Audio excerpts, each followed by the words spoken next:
Can I share a little bit of my story with you guys tonight? Woo! I keep seeing this paper and it looks like a ketchup, and I'm like, if I step on it, it's just gonna blow up. See, my mind got issues. A little bit of my story. I grew up in what you would call a broken home. My parents divorced when I was about 6 years old. And my dad was addicted to drugs and just in a really, really bad place in his life. And so he ended up leaving me and my family at that time. And I think that's where a lot of this feeling of abandonment and insecurity and unworthiness just kind of took root in my heart. And I dealt with things that probably a young girl shouldn't deal with. I dealt with sexual abuse from a family member for many years, and just these really dark seasons in my life. And then, how many of you guys have been through trials, but even when you didn't know him, you didn't see him, you didn't feel him moving, God was working on your behalf.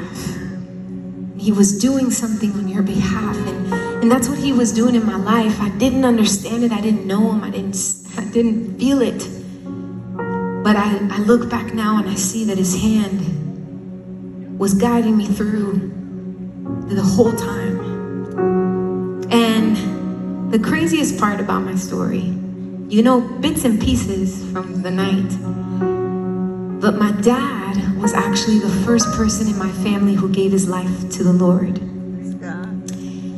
And he showed up at our doorstep in Orlando, Florida, and he asked for forgiveness. And his one request was to take me and my brother to church with him. So I started going to church with my dad and hearing his testimony and just seeing this crazy transformation.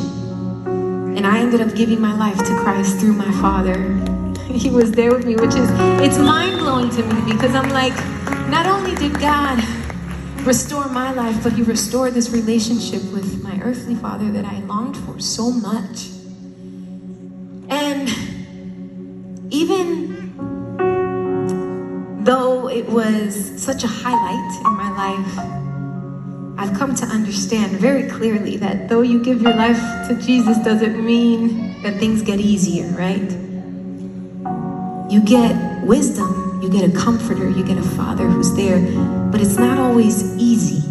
It doesn't always come with flowers and a bow wrapped around it. And my dad, he ended up starting a church in Puerto Rico, where we're from. He started doing salsa music, Christian salsa music, which was so beautiful.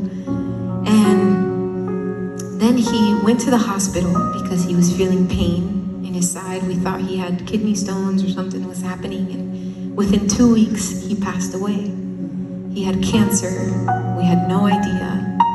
And there he was gone. And I was like, we just got him back. I couldn't understand it, and it was so hard for me and my family. And then a year later, my mom, my best friend, I have no words, my mom was everything, and she was the pillar of our family, and we find out that she had breast cancer. And it was like the one thing I never wanted to have to face again in my life. There it was. And after a few years of chemo and radiation, the cancer spread from her breast to her lungs, and her lungs to her brain, and my mom ended up passing away. And it was probably one of the hardest seasons I've ever walked through, because I felt, not only did I feel broken, and I felt like, you know, I was without parents at the age of 30. My parents were 54 years old when they passed. And it was just a traumatizing experience. But on top of all of that, I felt like my faith was just shaken. Because I'm like, God, they loved you, they believed in you, and we believed for healing and all these things, and why did this have to happen? And I was just shaken at my core. I had so many questions.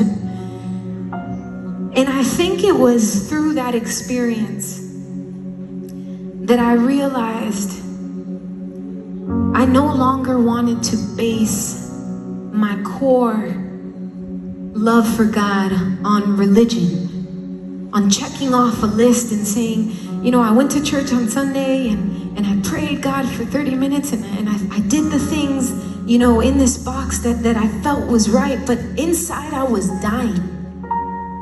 I was dying because there was no root.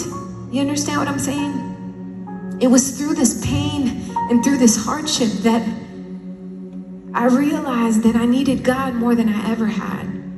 And that's a lot coming from a Christian singer who was up on stage, you know, telling people that they needed to believe that he was capable, but yet inside, I don't know that I really believed it for myself. And I remember having these conversations with my mom before she passed away, and she was in hospice, and she looked at me and she said, I'm so scared because I don't know what's next for me from here. I don't know what's next. And I feel like in some way I deserve this. Like maybe I've messed up so much and I could have done better, and I knew you were getting abused and I should have spoke up, and I've just messed up so much that here I am. And I realized that me and my mom were struggling with the same thing, and it was feeling like we had to earn it. Like we had to perfect it in order for God to love us. But guys, that is not how he works. Thank you, Jesus. That is not how he works. It doesn't come from the strength and the works of our hands. But he loves us because that is who he is. That is his nature. So if I leave you with anything I say on this stage tonight, it is this. It is not about religion. It's about knowing and trusting and encountering the real love of Jesus Christ. He welcomes your questions. He welcomes your emotions. He is not intimidated by your mess ups. He sees it all already. And still he chooses to love us.